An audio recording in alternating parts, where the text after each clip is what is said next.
Alors ce week-end, on a la chance d'organiser la Coupe suisse de robotique dont plusieurs écoles de la région participent. Il y a aussi des équipes suisses allemandes. Le but est de faire un concours de robotique pour participer aux finales européennes qui auront lieu la semaine prochaine en France, à la Ferté-Bernard. En fait, on a décidé d'organiser à la Marive pour des raisons historiques.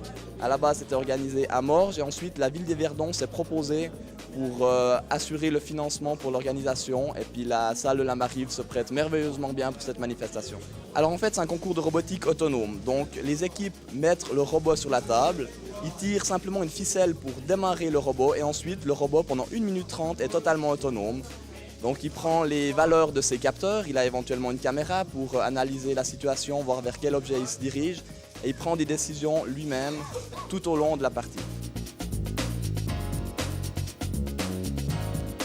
Le règlement, c'est en fait défini au niveau européen.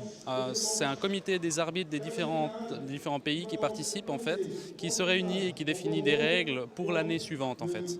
Et après ici, au niveau suisse, on reprend dans les toutes grandes lignes le règlement européen qu'on va faire appliquer ici. Et les arbitres qui viennent nous aider sont généralement soit des gens qui ont participé à des coupes de robotique, soit des enthousiastes de la robotique. Cette année, on a affaire à des robots trieurs de déchets. Donc sur la table, on aura des piles, des canettes en aluminium et des bouteilles en PET. Il va s'agir de les trier, de les poser dans les bonnes poubelles en fait. Donc chaque équipe en fait a son côté de jeu où elle va devoir aller déposer ses propres déchets. Et à la fin du match, on va aller voir les poubelles et on va compter le nombre de déchets qui ont été triés correctement. Si un robot est maladroit et qu'il va trier incorrectement les déchets, ce qui va se passer, c'est qu'au bout de 4 déchets, on va devoir lui compter des points négatifs en fait. Plutôt que des points négatifs, on va donner des points à l'adversaire. C'est plus sympa. Alors les robots, c'est pas comme des êtres humains, sitôt qu'ils ont été programmés, sitôt qu'ils savent la tâche qu'ils doivent faire, ils peuvent plus reprendre des décisions en cours de match. Donc c'est très difficile. S'il y a un problème, quelque chose qui n'a pas été prévu par les programmateurs, par les gens qui disent au robot ce qu'il faut faire, eh ben, le robot se retrouve bloqué. En fait, ce qui se passe, c'est que souvent on va chercher à faire le meilleur robot du monde, le truc super compliqué, super beau techniquement, pour se rendre compte finalement que c'est trop compliqué et puis qu'on voit quelque chose de beaucoup plus simple qui finalement fonctionne mieux.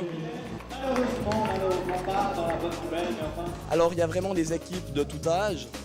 Entre guillemets, ça part des écoles, des centres professionnels, des universités, il y a les PFL, il y a également des hautes écoles techniques, d'Yverdon, Rapperswil, Winterthur. Donc c'est plutôt des écoles techniques pour des élèves de 16 à 24 ans environ. En fait, ça demande pas mal de temps d'organisation.